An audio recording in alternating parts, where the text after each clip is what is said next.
আসসালামু আলাইকুম আরহামাতুল্লাহ। প্রিয় বন্ধুরা, আশা করছি আপনারা সকলেই ভালো আছেন।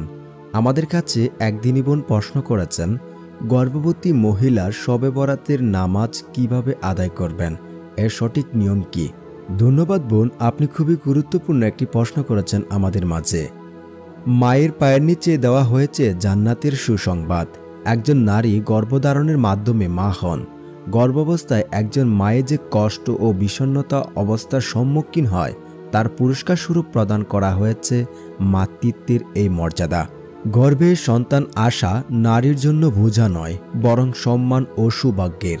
আনাস রাদিয়াল্লাহু থেকে বর্ণিত, তিনি বলেছেন, নবীজি সাল্লাল্লাহু আলাইহি ওয়াসাল্লামের পুত্র ইব্রাহিমের দূতমাতা সালমা রাদিয়াল্লাহুকে নবী সাল্লাল্লাহু আলাইহি ওয়াসাল্লাম বলেছিলেন, তোমরা নারীরা কি এতে খুশি নও যে যখন কোনো নারী তার স্বামীর পক্ষ থেকে গর্ভধারিত হয় আর স্বামী তার উপর সন্তুষ্ট থাকেন, তখন সে আল্লাহর জন্য সর্বদা রোজা পালনকারী ও সারারাত নফল ইবাদতকারীর মতো সওয়াব পেতে থাকবে। তার যখন প্রসব ব্যথা শুরু হয়, তখন তার জন্য নয়ন জুড়ানো কি কি নিয়ামত লুকিয়ে রাখতে হয় তা আসমান জমিনের কোনো অধিবাসীরাই জানে না। সে যখন সন্তান প্রসব করে, তখন তার দুধের প্রতিটি ফুটায় বিনিময়ে একটি করে নেকি দেওয়া হয়। এ সন্তান যদি কোনো রাতে তাকে জাগিয়ে রাখে, কান্নাকাটি করে, মাকে বিরক্ত করে ঘুমাতে দেয় না, তাহলে সে আল্লাহর জন্য নিখুঁত ৭০টি গোলাম আজাদ করার সওয়াব পাবে। গর্ভাবস্থায় একজন নারীর শরীরের অবকাঠামোর অবস্থায় পরিবর্তন হয়ে যায়। অনেকের ক্ষেত্রে পেটে চাপ সৃষ্টি হয়, এমনকি কোনো কোনো কাজও করতে সক্ষম হন না। তবে এই সময় স্বাভাবিক চলাফেরা, মৌলিক কাজকর্ম চলাফেরা নিয়ে সবসময় তারা নামাজ আদায় ইত্যাদি সমস্যায় পড়ে থাকেন। শরীরের ভারী হয়ে যাওয়া, এ সময়ে নামাজ আদায় করতে কষ্ট হয়। তাদের পক্ষে সুস্থ মানুষের মতো নামাজ আদায় করা সম্ভব হয় না।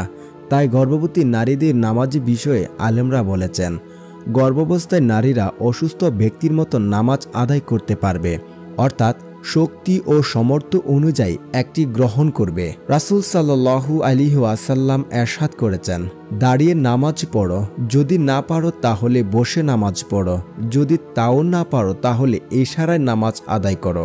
বুখারী হাদিস 1050 নম্বর হাদিস। যে ব্যক্তি দাঁড়িয়ে নামাজ পড়তে অক্ষম, সে বসে বসে রুকু সেজদায় আদায় করে নামাজ পড়বে। যে ব্যক্তি রুকু বসে সিজদায় করবে, সে রুকু থেকে সিজদায় সামান্য বেশি ঝুঁকবে, অন্যথায় নামাজ শুদ্ধ হবে না। তিরমিজি হাদিস 376 নাম্বার।